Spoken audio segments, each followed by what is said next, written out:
back to the Students of the Game podcast. It's been a little while since the last time we made one of these. As always, I'm joined by Max Marler. Good morning, Max. Good afternoon, George. Good afternoon. It's afternoon now. Yeah. It is actually. These Like lazy 3 student o'clock. days, of waking up at 11 and then still thinking that it's going to be morning for the next few hours. But it has been a little while. I think we did one maybe pre-Champions League semis, was it the last time we did one of these? Yeah, or was it quarterfinals? It might have even been quarters because there was a lot of teams It's that been we a long covered. time. Primarily because of the increase in university work. Me and Max are both students. How are you finding freedom? I assume you finished now, or have you still got anything more on? No, I'm all finished, but I Yeah. got called into work like a couple of days later. So No rest for the wicked. Yeah, no freedom, no life, no liberty. Well, I'm basking in the current Liverpool sunshine, which has been very generous over the previous few days.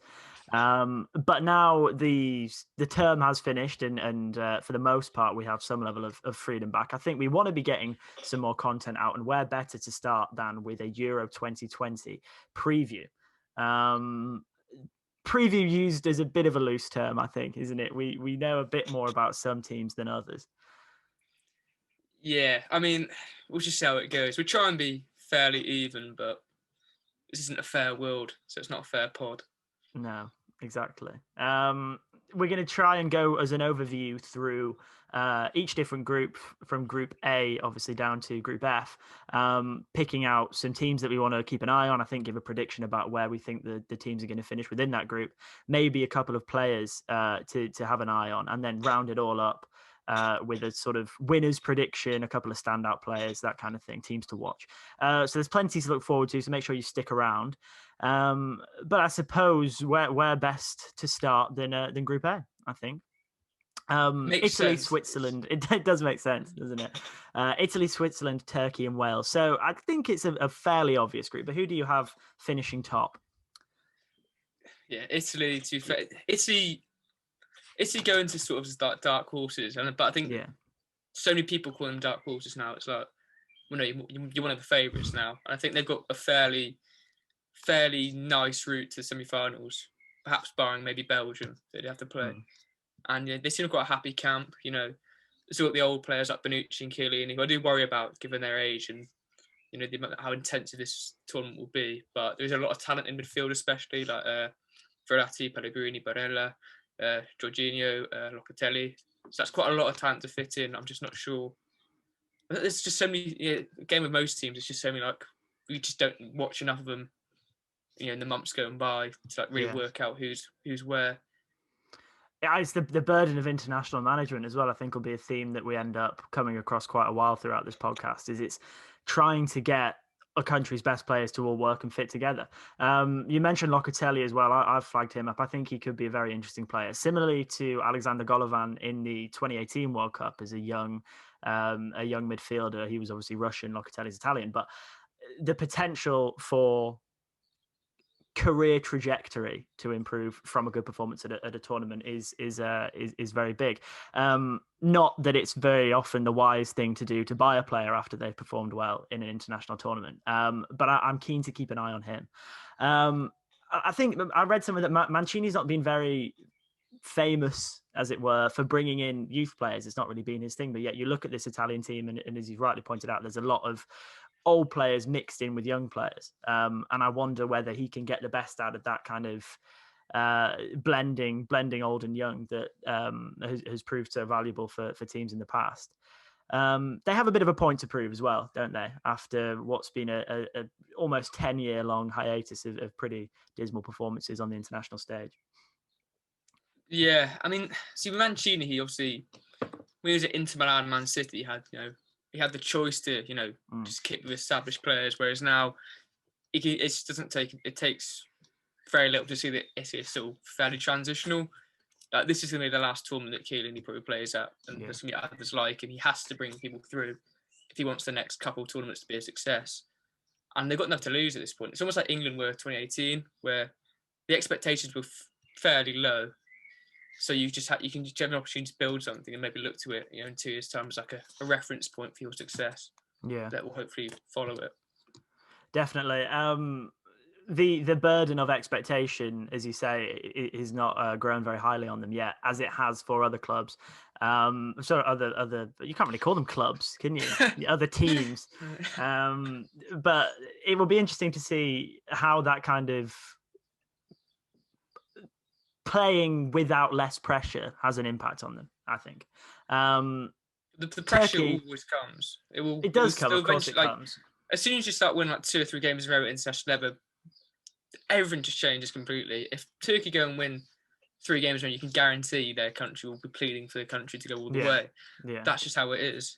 And once they work out that they're probably going to avoid France, or teams like France, Germany, Portugal, England until the semi-finals, then it all of a sudden becomes even more of like something you have to do. Yeah, which was the England story at the 2018 World Cup, of course. There's definitely parallels. Lorenzo Insigne as well would be impossible to overlook him. He's been very, very crucial in their Nations League and World Cup qualifiers.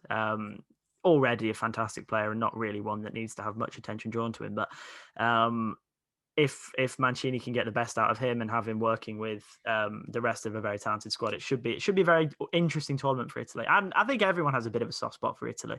I don't. Do you not? Well, I suppose we often disagree. Well, yeah. They made me cry because I wanted France to win that final. Then they had to, Fabio Grosso had to bloody score that horrible penalty, that decisive penalty in the shootout. And Materazzi yapping in Zidane's ear all afternoon probably didn't help. Even when I was 6, you could see how seismic it was when Zidane walks past that trophy. Yeah. Well, I quite like them, nevertheless. So if they do well, I won't be, being too disappointed about that. Moving on to Turkey, we've already sort of used the dark horse label, and I think it will be a label that gets bandied around quite a lot for Turkey. But to the same extent, the more you use the dark horse label, the less it becomes applicable. I think they'll probably comfortably finish second. Again, blending youth with experience. Burak Yilmaz, I think, will be very crucial to this team, coming back off of a very, very rewarding season with Lille. I think he got 17 league goals and propelled them to what was a pretty unlikely Ligue 1 victory. Do you have any other players in that side that you think will be quite fun to watch? There's a couple like Yazici, who's also at Lille with him, Kalinoglu, who's been 80 Milan. But then there's the most exciting thing for me is that it's the coach, Şenol Güneş. He was the coach that led them to third place, semi-finals in 2002 at the World Cup, and they brought him back. Is he really? I didn't know that. Yeah, Turkey have a really weirdly sort of good record when they qualify for tournaments. They've only qualified for 3 this century, but aside from 2016 when they got knocked out in the group stages, they come to the semi-finals both times. Wow.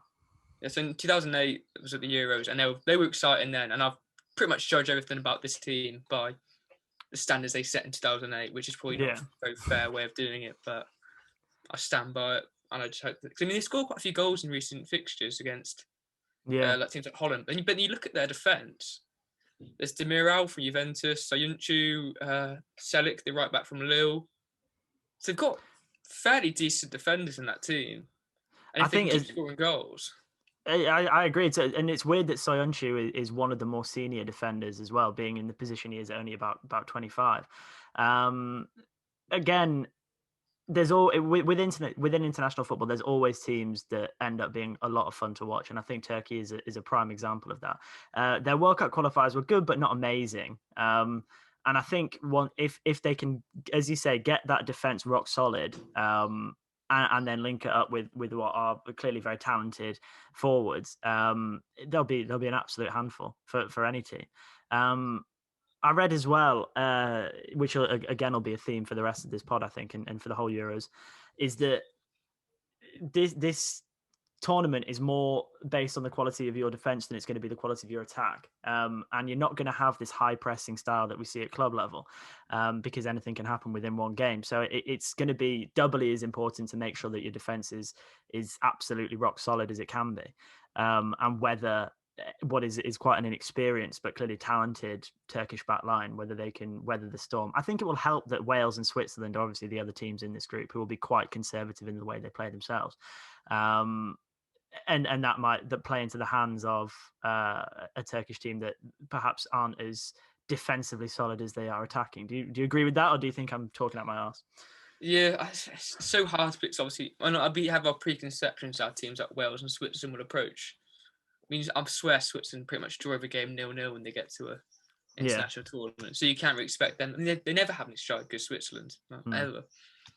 Wales will, they'll probably stick to the same sort of mentality that brought them to so much success in 2016. So I do think if Turkey don't get out that group, bearing in mind that 16 out of 24 teams go through from the group stages, then something's probably gone wrong, in my opinion. Absolutely.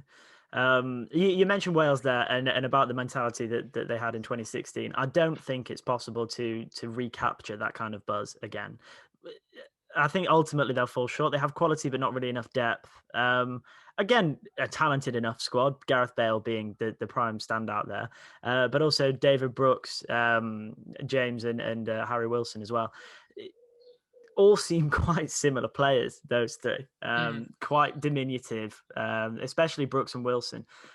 So again, whether they can get those kind of boys playing in such a way that can win enough or get enough points in that group stage, I don't know. I think there's a good parallel between the Wales of 2016 and the Scotland of 2021, and whether Scotland will take that kind of buzz that Wales had away from them will be interesting to see. Although, again, time will tell, and I suppose we'll get to that later on. Yeah, so Wales is so difficult. Like, obviously, 2016, you Bale and Ramsey are nowhere near the standard they were 5 years ago. Yeah, Ashley Williams is no longer about as a player. They don't have this to rely on for his his leadership and stuff. So but I do think, to be fair, you mentioned the depth, but I do think adding someone like James Wilson, or even David Brooks, who seems to have gone under the radar since Bournemouth got relegated. Yeah, I think he had an injury before that. I do think there is more options going forwards, but a team like Wales will not get through to the later stages without relying pretty much solid on a good defence and occasionally nicking a 1-0 win. That's how they're going to get through. It won't be because David Brooks has gone and dribbled past 4 players and scored a goal. No. So I don't know if the strengths they currently have will suit what they need to do to progress. I think they might. I think they will scrape through. I think they might beat Switzerland 1-0, and then that'll be enough. Because 3 points, pretty much. If you win one game and don't lose heavily the other 2 games, you probably will go through. Yeah.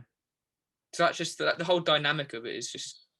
I think it's probably a bit excessive to have that many teams go through. To be honest, given it just sort of like deflates the success of other teams.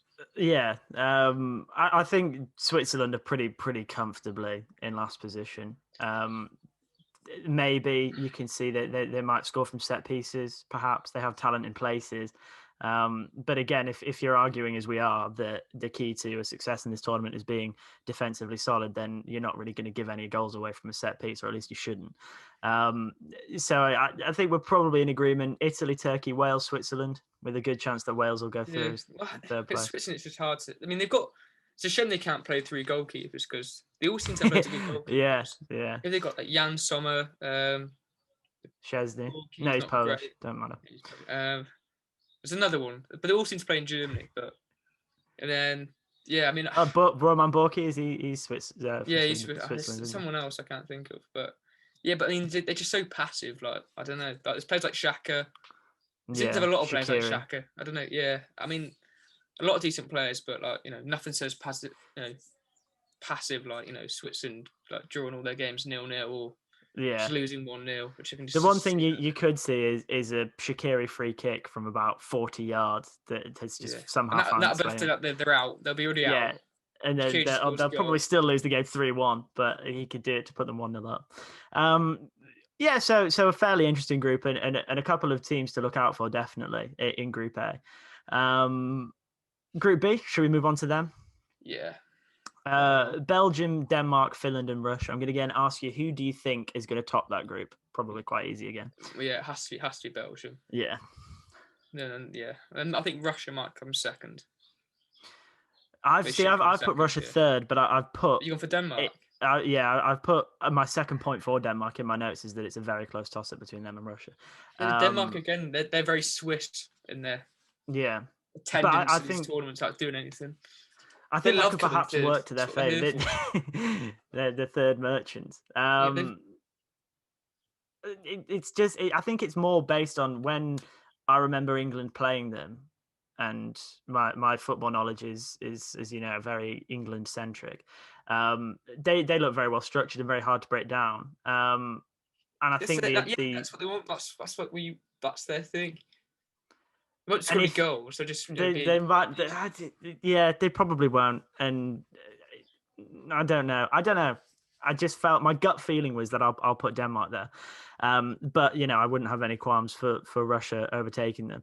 And the thing about Russia as well is that they're a team that will absolutely run themselves into the ground, as we saw in the World Cup. Home advantage. And home advantage as well. Copenhagen might be having some games as well. Yeah, and home advantage is a theme that comes up quite a lot. I mean, I know England are playing at Wembley, and Scotland are playing in Scotland as well, but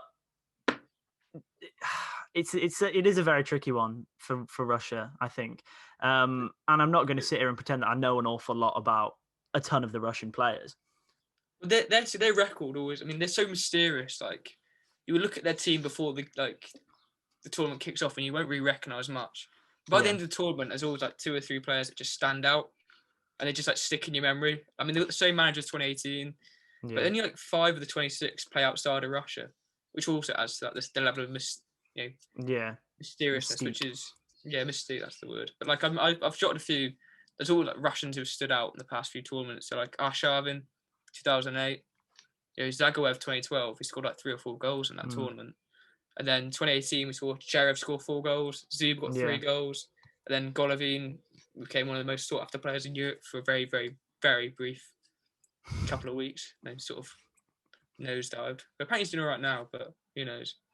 It was pretty rough at the start of his Monaco career, I think. I've put that Golovin hadn't taken off in the way that they'd hoped.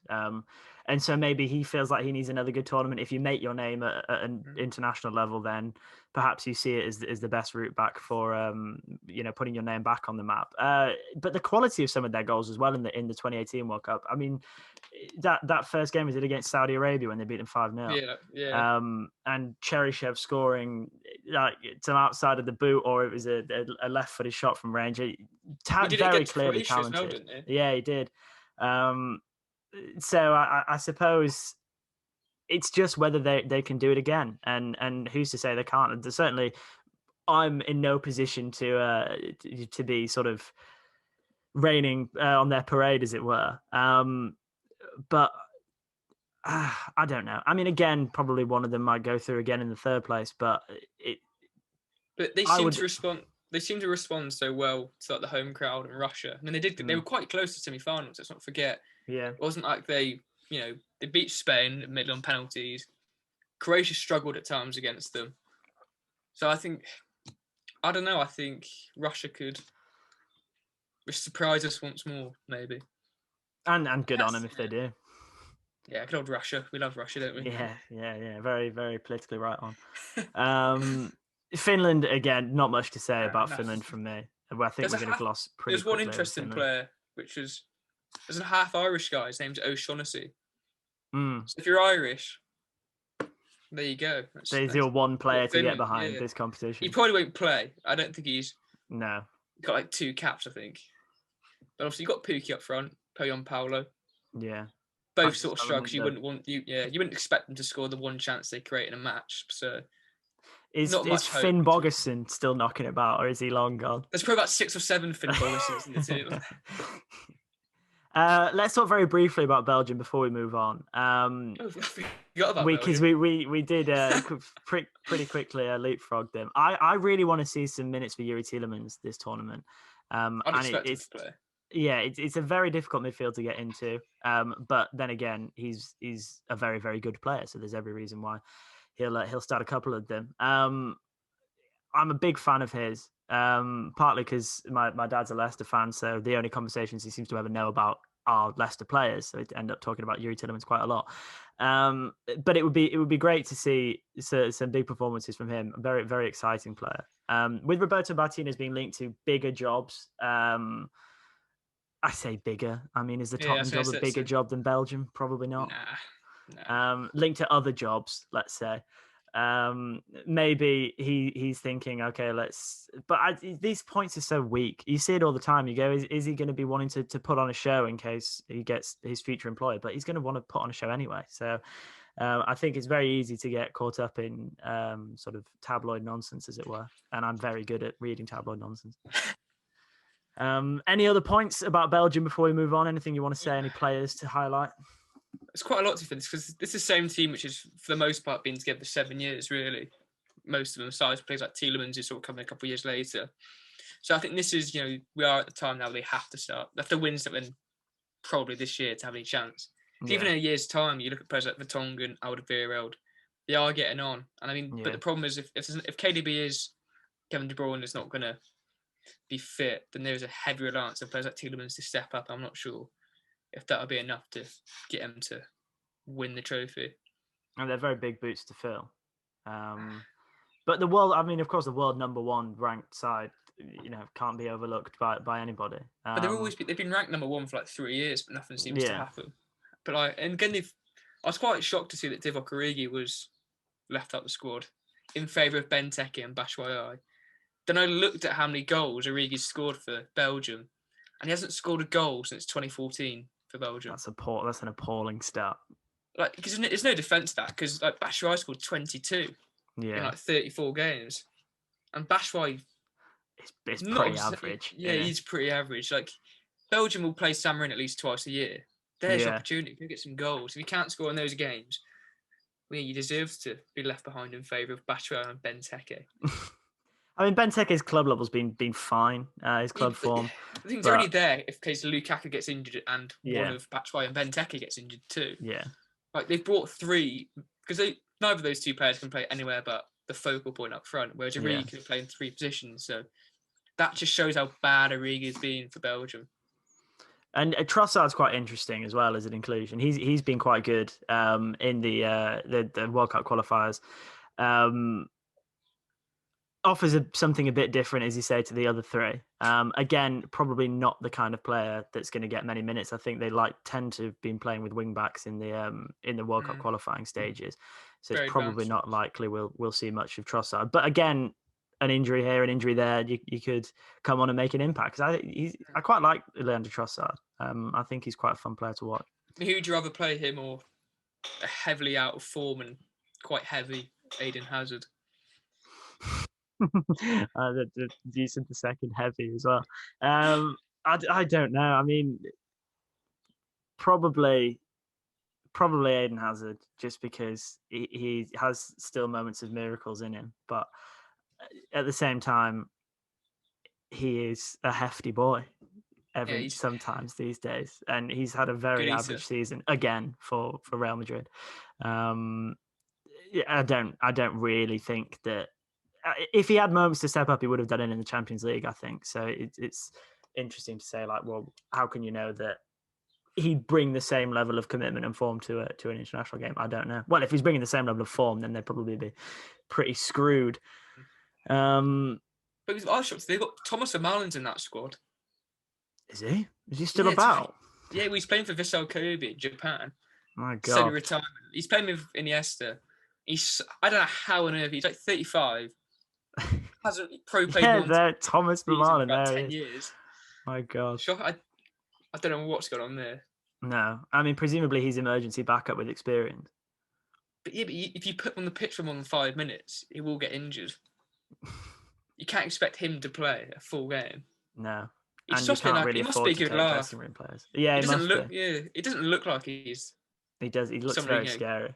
Yeah, he's quite a serious guy. So. I'm not really well, sure. That's Group B.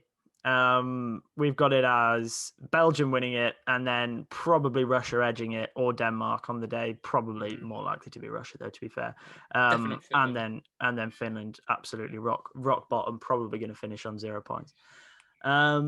Group C: Austria, Netherlands, North Macedonia, and Ukraine. Again, I think the Netherlands are far and away the most comfortable favourites in this group. I put Wijnaldum as my key player for the Netherlands, and it's not a very inspired shout, because I think it's common knowledge how good he is for the international team these days. But I'm going to have a lot of fun enjoying Wijnaldum's games. Yeah, to be honest, I've just put for my notes for Holland. Doesn't bode well. In what way?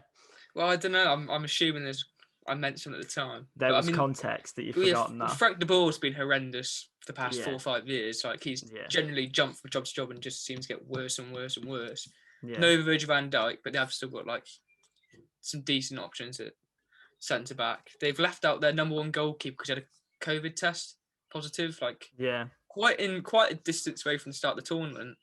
So they just dumped him. That doesn't really make much sense to me. So Martin Stekelenburg, who's only been number 1 at Ajax since like February because Andre Onana had his positive test. So he's like 37, 38 as well. Mm. I think Holland will go out of probably the easiest group they could ever ask for, and I think they'll go out. Do you really? It'll be horrendous. It'll be funny. Oh my god! Wow. There's just nothing about them which I like. Surely there's something. I mean, okay. Frank de Boer is horrific apart from when he was at Ajax. And they haven't even played that badly in the recent internationals, but I just think, I think North Macedonia will beat them. Wow. I'm getting slightly optimistic, I'll admit, but I think I've put doesn't bode well Holland out, and that was it. I think there's an argument there, perhaps. I think for them to not make it through at all, is interesting. And they've obviously lost Van der Beek as well. Another. Well, no, maybe 2 years ago it might have meant something, but they are still stacked with quality. And I think that especially Depay and Wijnaldum can drag them through that group alone. I'd have thought they should be able to, but I think Frank de Boer's going to do something stupid. Maybe. I think the players will take one look at it and think, I'm not playing for you anymore. It's like France 2010 all over again. Hopefully. Their back line is still fine. I mean, they've got De Ligt, De Vrij. Maybe they play Ake and Dumfries. I think they draw Austria 0-0. Yeah. Macedonia win 1-0. And Ukraine beat them 2-0. You should get yourself down to the bookies. I should. I probably won't. I think Austria will finish second in that group.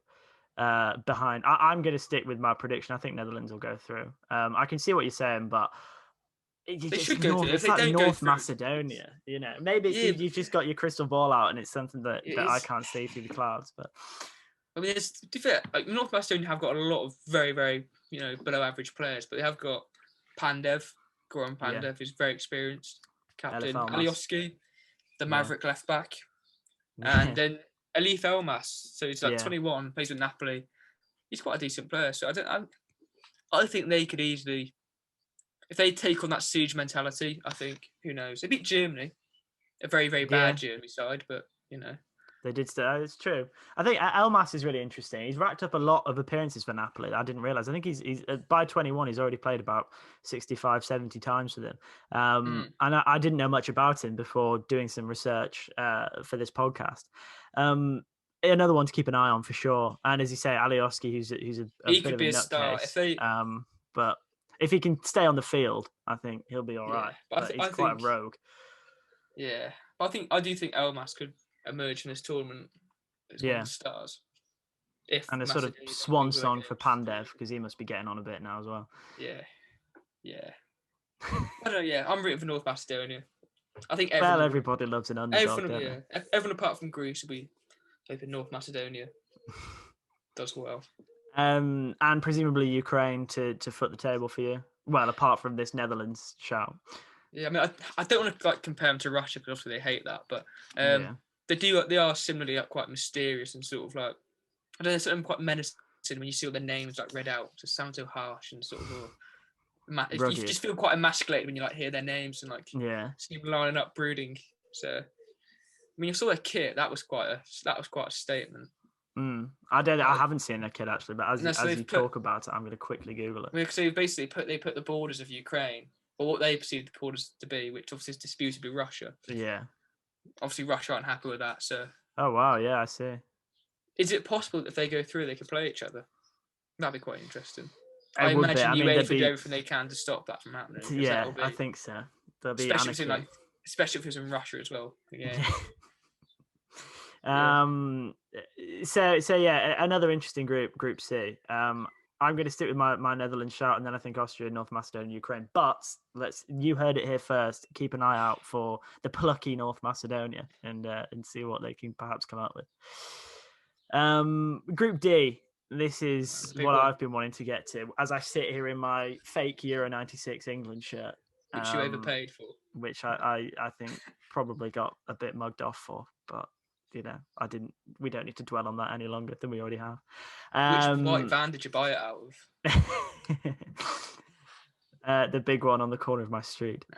England topping it for me, and I'm going to say it straight away. I think they're going to. Good or bad thing there? Well, I mean, I think in the context of who we draw in the next round, I think it's definitely a bad thing. But I think we will still top the league. I think it's impossible to try and play in a way that you're going to come second, and I don't think professional footballers do that really. Playing for their country, I don't think they go out to end a game in the way that would get them a more favourable draw. Maybe that's a romantic way of looking at it. I don't know. Well, it sort of happened in 2018. We played Belgium in the third game. Basically just didn't try. I think we were comfortably outplayed. Yeah, but I think there was very little incentive to win that game. Coming in second sort of, did help in the end. I was at my end of school prom on that day, and I was trying to balance having photos taken with running through to the only room in the hotel that we booked it at that was showing the England game. So I think my memory of that game is somewhat hazy, which might be clogged by the cheap Prosecco that was being handed out at the door. It was quite a bad game. Was it Adnan Januzaj that scored in that game? Possibly. I think so. I don't remember it. No. I really hope Harry Maguire's fit. I think he's absolutely crucial to our success in this Euros. I've written down Maguire. Even if he's on crutches, he's probably better than Mings. So that. Yeah. Oh God, yeah. I mean, probably how Tyrone Mings has found his way in. He must have some dirt on Gareth. He's got a left foot. If Ben Godfrey just told Gareth he's left foot, he probably would have gone. There's an interesting piece in The Athletic ages ago about how good and how in demand left-sided centre halves are, because it opens up those passing lanes. But you just should be able to use your left foot. I don't understand it.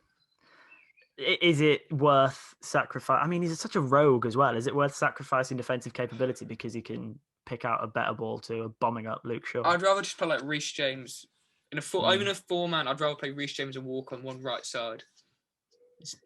I couldn't do it. How do you feel about? Say again. Stones plays as a left side on the left side for City's defence, and they've done all right this season. So I don't understand. How do you feel about the loss of Trent Alexander-Arnold? Oh, it's just so much anger's been wasted the past 3 months, getting angry about the prospect of being left out. Then his bloody thigh has to go. It's not. That's such a stupid injury as well. When does it? You tear your quad. Doesn't happen very often, does it? Yeah, it's just like someone's done it. Something's gonna miss there, I think. Yeah. I think it's probably wise. I know that there's a more outrage about James Ward-Prowse being overlooked again for in favour of Ben White. But if you look at that back line, Maguire's currently got one ankle, so anything could happen on the day. Then you're down to Mings, Cody, Stones. Connor Cody's only ever played in a back five, or I suppose a back three with wing backs. If he chooses to play a back four, then you're looking at what Mings and Stones. I mean, I think the inclusion of Ben White probably is sensible. I'd play Ben White. I don't know why it shouldn't even be up for discussion. No, clearly a better player than Mings. It's not like Mings and Stones have a great relationship. Like they played together loads. It's not. And like Tyrone Mings, every time I see him in an England shirt, he just looks so out of place. Even in Aston Villa shirt, at times he looks out of place. Did you see that ridiculous moment? Was it in the Austria game where he just elbowed that fellow in the penalty area? I mean, fair enough, they didn't have VAR in that game, but he does that 5 minutes into the Croatia game, and it's a joke. But please, Tyrone, if you're listening, and I assume you're not, but prove us wrong, because you or are tear your quad, Tyrone. I think Jack Grealish could prove crucial against low block teams this tournament, as he has done many times playing for Villa. And teams will sit back, especially in this group. with Scotland. I don't know anything about the Czech Republic, so once we get to them, I'm going to gloss over them quickly. But I can't imagine they're going to come all gun ho and catch them on the counter. Czech Republic had quite a fair bit of success in recent years. Well, their teams like Sparta Prague, obviously, they've sort of been overshadowed by, turns out they're a bunch of racists, which sort of, doesn't really help increase the enthusiasm about your country. But no, I mean, you look at there's the pair at West Ham, Souček and Soufal. Sparta Prague have been quite impressive the past 2 or 3 years in Europe. Like, I remember when they played in a very difficult group like Borussia Dortmund, Barcelona, and Inter. Yeah, and they more than held their own for most of that. So, there was that hilarious clip when the draw happened, wasn't there? Of I seen the chairman or one of the members involved in the hierarchy was just sort of sniggering away into his hanky or whatever when he saw the group of death that they'd been drawn in. There's a few scores to settle. Obviously, the ones that jump out are the Croatia game as revenge for the World Cup semi-finals, and also just an overall rivalry that the English fans and English football has with Scotland. Could prove a very interesting game. I think Wembley home advantage we've talked about previously will help. Playing in front of home fans is always more favourable than not doing so. But it's coming home, isn't it? It's coming home. Not quite on the train yet. I don't know. I think it just seems such a toxic atmosphere about the fans at the minute. It's sort of with all the I think a 20%, 20 yeah. I think a 25% full stadium will make as much difference as it should have done if there was more unity behind the players rather than divisiveness. Yeah, I mean, I don't by fans. I don't know how much clearer the manager and the players can make it about why they are doing the gestures that they're doing. So if you're a fan who looks at a gesture like taking the knee and deciding, firstly, that I'm going to believe they're doing it for a completely different reason than the reason that they said they're doing it, and then in fact boo your own fans is just absolutely disgusting. So I completely agree that there is a toxicity around the international level of football at the moment, but I think Southgate's doing everything he can to just, I don't know, to make it even clearer than it has already been about why the players are still doing this and why it has to still be done. I think if I was a player, I think, especially if I was a black player in that team, I just feel quite hurt. Absolutely. I find it difficult to sort of give. It would kill my enthusiasm. International football is all about playing for your country, playing for the people that represent that country, and this is just a kick in the teeth, really, what they believe in and what they're trying to achieve.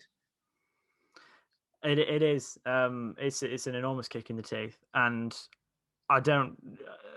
As an England camp, it's impossible to get their feelings about it, but I can't see any other scenario other than feeling, why are we playing for these people that clearly don't appreciate what we're trying to do for the club and for the country? Sorry, for the team and for the country. On that slightly somber note, we should perhaps move on to Croatia, but it has to. I mean, maybe not. Maybe there's a final point. It has to stop. And it is sickening from a fan who understands, or at least attempts to understand, the complexity of.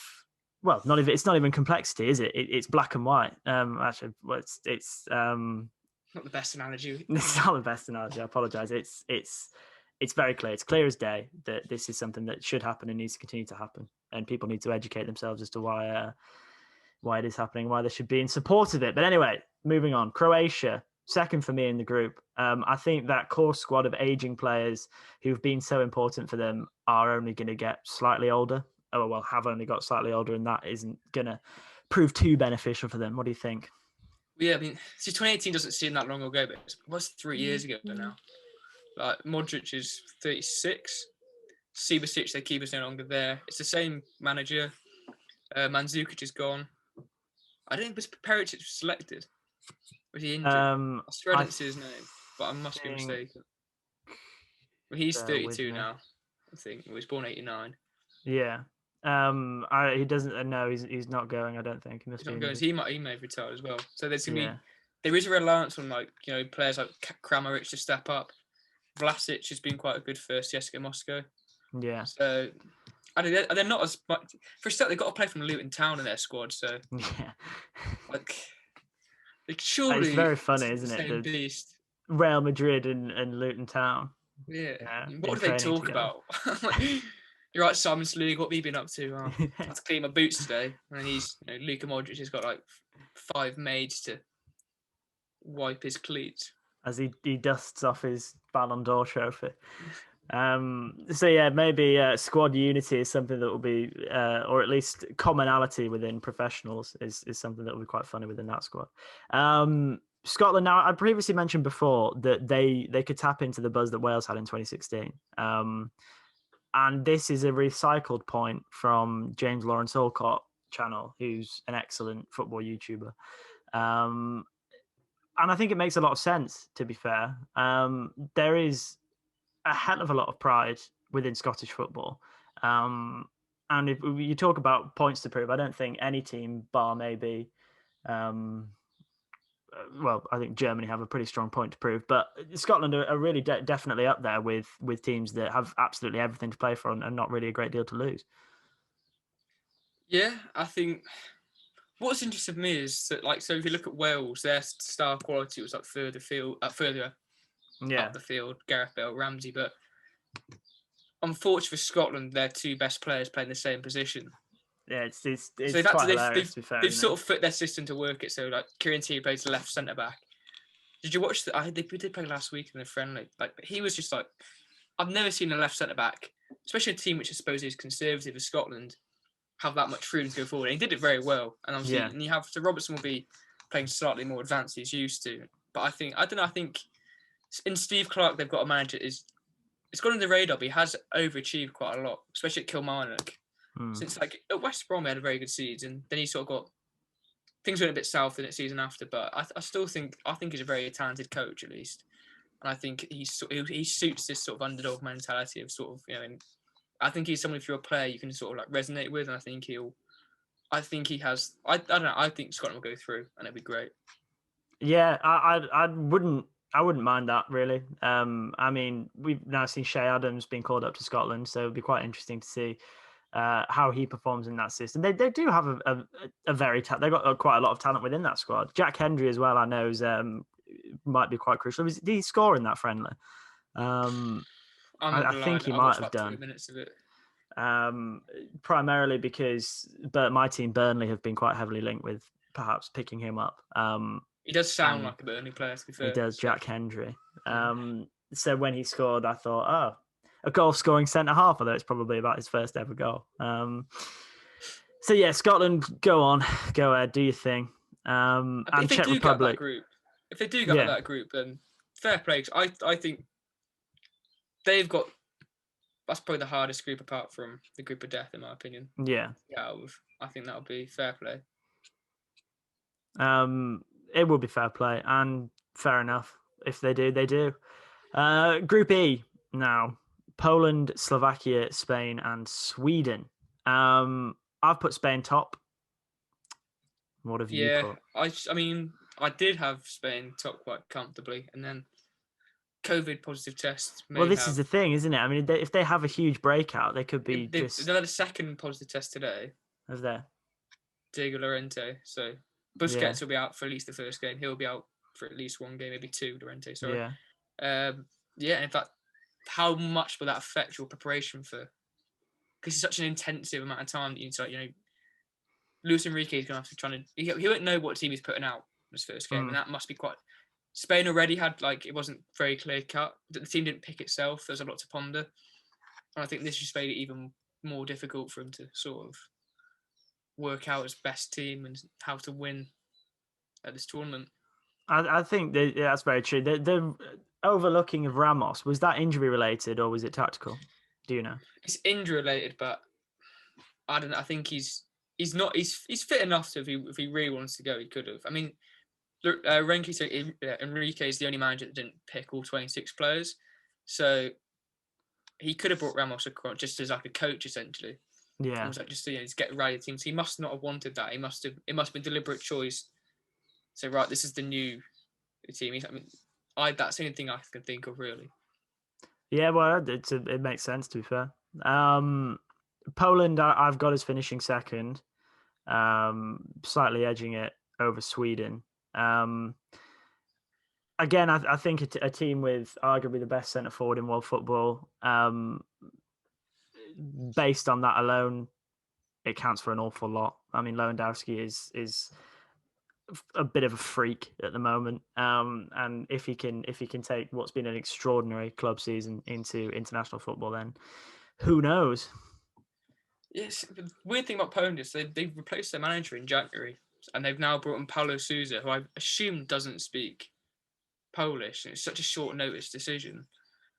I'm just thinking, how's that gonna? How are you gonna develop that strong unity that you need in an international tournament with a manager that doesn't speak the language and only just arrived? So we'd only had one camp for them before. I mean, presumably, if he has assistants that are fluent, it shouldn't make too much of a difference. I mean, Bielsa doesn't speak perfect English, but Leeds have one of the tightest knit squads. Yeah, but I think it's such a different dynamic. Like they've grown with Bielsa for like 3 or 4 years, or 3 years. And I think he has a lot more time to sort of get. And he can probably. I think he can speak a decent amount of English. He just chooses to. It's very press. He chooses to speak in Spanish. So he gets his point across. Yeah, he's such a precise man that you wouldn't want to sort of do anything to sort of dissuade him from making the points he wants to make. But yeah, I don't know. I think Poland, they should. Spain I think will still get through quite comfortably despite all the problems, because I don't think there's that much in this group to sort of. No. Sweden could be a bit of a wild card in many ways. There's a little bit of a new era, but there's quite a lot of old players still there. Loads of them, like Seb Larsson. Yeah, he's still going. Lustig, Grankvist. I mean, Lustig must be really old now. Lustig's he's well into his 30s, and so all of them, to be honest. But then they've got what's that striker called? Alexander Isaac. Yeah, he could be. He's scored, I think, 17 goals. 17 goals, yeah.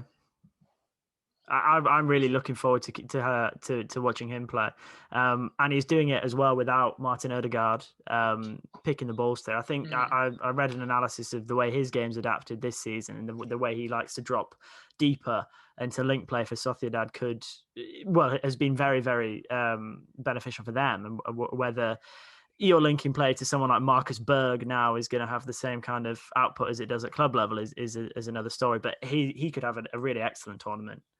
Yeah, because I think there's an opportunity for a team to really stake a claim. I do think Sweden seems to be a lot more settled than Poland, at least, and Slovakia for me don't have much threat. Yeah, Marek Hamšík's still going. I just love seeing these names that you've just seen for years. Yeah, I think he's come back to Europe now. I think. No, yeah, he was playing in Denmark or something like that for the past 6 months. Yeah, I think he's gone to Turkey. So, yeah, I think hopefully he'll roll back the years, but I don't expect it. No, me neither. I think they'll probably pretty. I think Isaac's going to score. Is it Isaac or Isaac? I think it's Isaac. Isaac. I think he'll score the goals to get him through. I hope so. I wouldn't have said that through. I remember when he came to Borussia Dortmund. I remember looking at him play, and he looked like a fish out of water. So I would not have thought I'd be saying that. No, I mean he was just lanky before, wasn't he? Yeah, he's so thin as well. He's packed out a bit now. He was literally like stick thin. Yeah, he's done a Calvert-Lewin. I remember Calvert-Lewin coming through under would have been Marco Silva, and looking very raw and tall but very skinny. And same with Isaac, and now he's filled out a bit, as it were, in a good way. We forget that when we're analysing players, how much their bodies are likely to change. Yeah. Like some of them come onto the scene at 17, 18, get these big many moves. Their body's still changing, they're still learning. Yeah. Like I think I was reading something about Declan Rice, who was saying he got released from a club, I think Chelsea, because he all of a sudden a growth spurt. You don't know your body for you have to almost have to learn to get that connection back. And I think Isaac told me it's clicked again, and he's sort of banging in form, because he's still only 21, isn't he? I think it was quite young. He went to Borussia Dortmund at 17, was it? And then probably there was a lot said about it, because obviously Dortmund have a track record of developing young players, but it didn't work out from there, obviously, and it has worked out with Sociedad so far. But I'm really keen to keep an eye on him. I've read as well that Arsenal are quite heavily pursuing him as well, as a potential Lacazette replacement. So Dortmund have a buyback clause, so I think they'd be foolish to. And he has a £60 million Use that. release clause as well from Sociedad, so he's perhaps not at that level yet. But watch this space. Group F, then the final group, and the group of death: France, Germany, Hungary, and Portugal. I'm going to let you take the wheel on this and talk me through your choices. But I appreciate not an easy task. No, I think there's so much going on in this group. I'll start with Hungary, because why not? Because so they're obviously, we look into this group and they're the weak link. Yeah. But they're playing all their games at home, and supposedly going to be a full capacity as well, 68,000 people.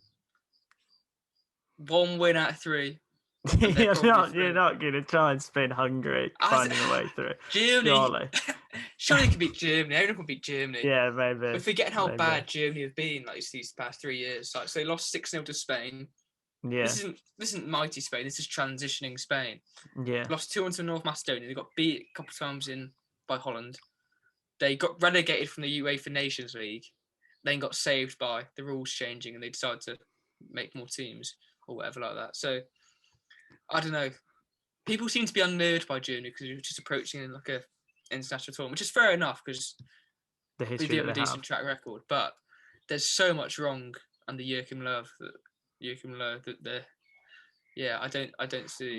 He should have gone after the World Cup. He should have gone ages ago. He should have sacked him they should have sacked him after the World Cup. No, he should have left gracefully after the World Cup. Yeah. They should have sacked him in 2019 when he kept doing awful stuff. And they probably even should have sacked him after they lost to North Macedonia, even though it was that short amount of time, because something's clearly gone amiss. And now after all this, they're probably going to win it. Probably, yeah, who knows? But Flick obviously coming in after the Euros, again, because of how good German football is and German footballers, a very stacked squad. There'll be a different beast under Flick. Yeah, absolutely. And a new manager should have had the opportunity to have a couple of years with this squad before another international tournament. I think the decision to keep Löw was a wrong one. But as you say, he could prove us all wrong. I've got them finishing third in the group, and then France and Portugal first and second. I think France are my favourites for the whole competition. Still a ridiculously talented squad, quite frighteningly talented. And I think the hardest challenge for Deschamps is just finding a system that incorporates all of that talent. The return of Karim Benzema is quite interesting as well, although I heard somewhere that he picked up an injury. He did. I think it was only a very minor injury yesterday. It's like more of a precaution that he came off. But I don't. He could very easily go and score the goals, which win them the Euros. But I still think it didn't seem necessary. It sort of seemed like almost a provocative move to do it. I don't really get it. After all these years, why would you decide all of a sudden that they're going to bring you back? Yeah. That to me strikes like as Deschamps. He sees a weakness in his own team, which is surprising given how formidable they've been really for the past 4 or 5 years. Really, obviously I don't know. I think Giroud hasn't played a lot of football, so he just saw that probably as a need that he needed to get a striker in, and it was a purely professional decision to bring him back. Even though the legal stuff hasn't gone away, it's only going to get ramped up in the next few months. He's got another legal case in October about it. So it's clearly he's just forgone that, and they had a bit of falling out publicly as well. So I'm very surprised to this U-turn. Yeah, so was I as well, and I think that the Giroud factor that he hasn't really played a lot of football is the main thing compared with Karim Benzema's pretty exceptional club form. But having said that, I don't know, maybe he's an easy scapegoat if they do fail, but you can't enter a tournament thinking that I'm going to need a player to scapegoat in case we do badly, surely. But I don't know, when France failed, they like to do it spectacularly. Think 2002 World Cup, think 2010. I'm that close to saying, France going to go out. No, I'm not. I don't know. I would like them to go out. It would make things a lot easier. But they probably shouldn't. Should get through. But Portugal, I don't think people really talk enough about Portugal, because they are stacked. They are completely stacked in pretty much every position. I was going to write all that they've played I thought were really interesting. I had to stop. Because there's so many. Players like Ronaldo, Bruno Fernandes, Ruben Diaz. Veterans like Pepe and Font, who'll be like alongside Diaz. Yeah. Guerrero, I think, is one of the best left backs in the world. Bernardo Silva, and then Pedro Goncalves. Yeah, he's had a fantastic season. Yep, João Cancelo, João Felix, Jota. And Andre Silva. Andre Silva as well. Frankfurt, yeah. So that's... and if you've got 5 subs to make with the bench, they can literally they are littered with attacking talent. Yeah. And they've got strong players at the back, and they've got experience at the back. So, have you seen that? Do you have TikTok? I don't. There's a Portuguese guy who's blown up recently of his pronunciations about various different players, and I was going to make a funny one if you'd seen it, but never mind. And Nuno Mendes as well is covered for Guerrero. Right. Yeah, I tried to do it right. Bruno Fernandes, isn't it? Bruno Fernandes, but he I think the one that everyone doesn't really understand is the way he pronounces Guerrero. He calls him like Rafael Gro. And it sort of goes from Rafael Guerrero, 6 syllables, down to about 2 or 3. Well, he's part French, so I'm going to just pretend that I'm doing the French way of saying it. Even well, I think I'm definitely in your camp, although who am I to call out a Portuguese native speaker? Yeah, I try and say it right. Because then this is the new Wolves manager. Like, we say Bruno Lager. But it's been quickly pointed out to avoid, probably the awkwardness of that being it. So it's like Bruno Lage or something like that. Yeah, Lage. But no, again, a very frighteningly talented squad. And with Ronaldo's experience and just footballing ability as well. I mean, the role that he played in the 2016 final as well, perhaps we're going to see similarly. I mean, from I don't think he's that important perspective anymore. I think the supporting cast is far more important than it once was. I think if anything, it's a much more, what's the word? Balanced sort of like attacking output. It's not just about Ronaldo anymore because he's not. There's other players that can step up. You take Ronaldo out of that team, and I'd still say they're one of the favourites to win it. Absolutely, but he brings an unquantifiable as well. Oh yeah, but you know what's scary? So if England come first and Portugal come second, it's England versus Portugal, and then we lose. And I'd rather play France than play Portugal. Well, you never beat Portugal ever. Ronaldo can wink one final time, just to really rile up. I just got memories of Ricardo just taking his gloves off and running up. Oh, no. It's frightening, and there is a lot to be said for hopefully finishing second in our group. But again, if you want to be the best, you've got to beat the best, haven't you? And it ain't prolong the misery. Like, it's pretty better to play a France or Portugal in the round 16 rather than the quarterfinals, which is what it would be anyway. Because of the confidence booster of beating one of those enormous sides going into the final few games in the competition, or getting out early, and getting an extra couple of weeks on your Caribbean cruise or whatever it is they do in the off season. And Hungary, you've briefly mentioned them. I don't have much to say about them really, other than good luck. I'm rooting for them. I'm thinking Hungary, North Macedonia, and what other stupid thing have I said? Was it just those two? It's just those two. How long have you got? I'll get a list in a minute. No, I'm going to stick. Hungary and North Macedonia are going to surprise us all. Okay, I like it. Right. Have you got any? I think you had. We've pretty much gone through interesting players and interesting teams, haven't we? Have you got any other final remarks about people to look out for? It's difficult to sort of pick out a standout player. You can just you can say that like the meaningless things like Mbappe will be he already is a star. It doesn't make a difference. Yeah, but I don't know. I think like at the minute, like the individuals really don't seem as significant as like teams anymore. It's not as it's become the sport's been a lot less individual. It's all about the collective. Like you look at the club teams, Man City, Chelsea, Bayern, Liverpool in the past few years. It's all been about like collectively being strong. Like you see like stupid things like people comparing Foden to Gaza. Oh God, just because he got a haircut. At all. It's no similarities. Like Foden's a great player, but like you take him out of City's team and the system works exactly the same. There's like the things about Gaza were like everything he did was intrinsic to him. If you take him out, it's a completely different sort of atmosphere. I think that's sort of why that the English public have like, resonated with Grealish.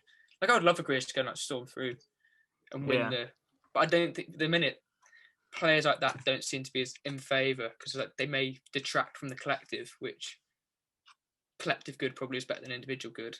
especially don't have a player like Messi, Ronaldo anymore to do it. Yeah, and the emergence of system players as well. I mean, I know they've always been around, versatile utility men, but they're, a dime a dozen these days. Players that are very important, as you say, to the collective rather than to the whole. I think that's about everything I want to say for this pod. We're obviously both extremely looking forward to the Euros. Who's going to win it, George? Might as well finish on that. France again for me, which sucks because it probably means that we'll lose in the round of 16. But there you go. I am torn. I don't know. I've got two names in mind. Go on. Probably Hungary and North Macedonia. Yeah. No, I don't know. I genuinely have no idea. Shall I just leave it at that? Yeah, I mean, it's nice, I suppose, to be in that position that there isn't perhaps one absolute front runner. I think there's 4 teams that we're looking at saying we really could win this. Italy, I'd put maybe a 5th choice. Yeah, it's an outside chance, but yeah, France, Portugal, England, or Belgium. Mm. If anyone else outside those 4 win, I'd be surprised. If it's not Italy, I'll probably eat my hat. Well, what a video that would make for. But yeah, so we're hoping to get some more Euros content out as and when it happens. But yeah, it's good to be back, and it's good to be recording content again and engaging with the football collective, I think. And that's about all we've got time for. So Max, thank you very much for joining me again on the 5th episode, the Euro preview episode of the Students of the Game podcast.